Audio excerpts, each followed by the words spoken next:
The Lord be with you. A reading from the Holy Gospel according to Luke. After Jesus had spoken, a Pharisee invited him to dine at his home. He entered and reclined at table to eat. The Pharisee was amazed to see that he did not observe the prescribed washing before the meal. The Lord said to him, "O you Pharisees, although you cleanse the outside of the cup and the dish, inside you are filled with plunder and evil. You fools, did not the maker of the outside also make the inside? But as to what is within, give alms, and behold, everything will be clean for you." The Gospel of the Lord.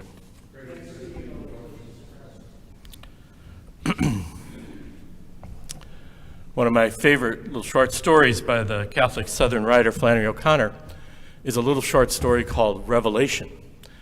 And the main character is a woman named Mrs. Turpin, and most of the story takes place in a doctor's waiting room. Mrs. Turpin is the single most self-righteous person you could imagine in your life. She, in her own mind, is absolutely perfect. She's the sort of middle-class wife of a prosperous pig farmer, and she prides herself on her tidiness, her cleanliness, her following the rules, her industriousness. You know, everything is clean. Even her pigs don't live in a wallow. They have a pig parlor of cement that they can clean. Sure, the pigs would have been much happier on soft, oozy mud, but everything about her is perfect. She even says, "Thank you, God, for making me exactly who I am. I love who I am. I'm the perfect person." And of course, she looks down on everybody who's not like her.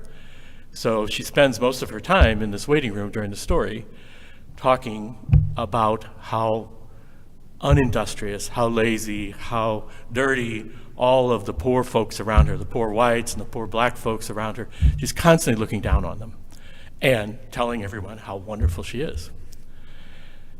At one point, there's a somewhat unattractive young woman reading a big, thick textbook in the office, and she finally has enough of Mrs. Turpin.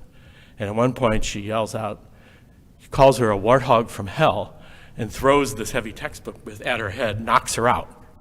And the next thing in the story, Mrs. Turpin has recovered and is at home. And she's standing by the pig parlor, the little clean pig parlor, and she's looking up at the heaven, and she has a revelation. And the revelation is the scene of Jacob's ladder, of all the people on earth ascending up into heaven on the ladder.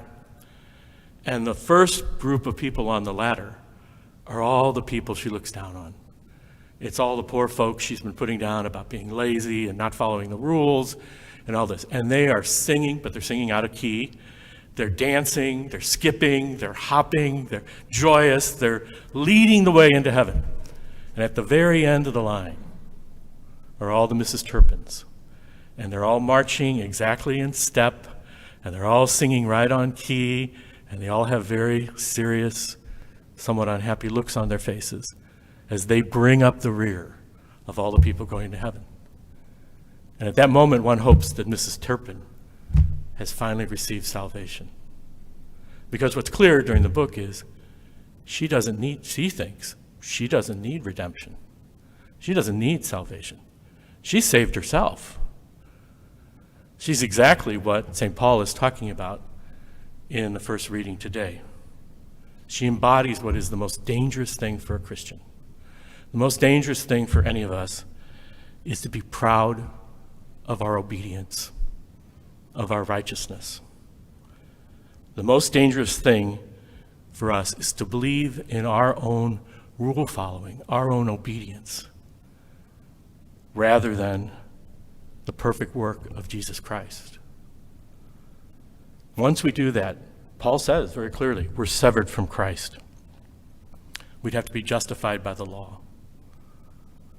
If we had to be justified by the law, if we thought we could justify ourselves by the law, there was no reason for Jesus to come. We already had the law, we could follow the rules. But we can't follow the rules because we're not perfect. Our salvation has to be a gift. If we try to justify ourselves before God on our own obedience, we cut ourselves off from God's grace. And the reality is grace and self-justification are mutually exclusive. You can't do both. We cannot justify ourselves and be saved by grace.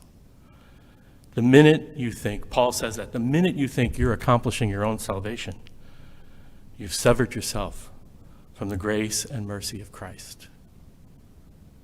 And Jesus makes that clear in the gospel. Washing the outside of the cup isn't going to save us. What ultimately will save us is uniting our love to the gift of Christ. He says, give alms, love the poor, love one another. That's how you accept the gift of your salvation.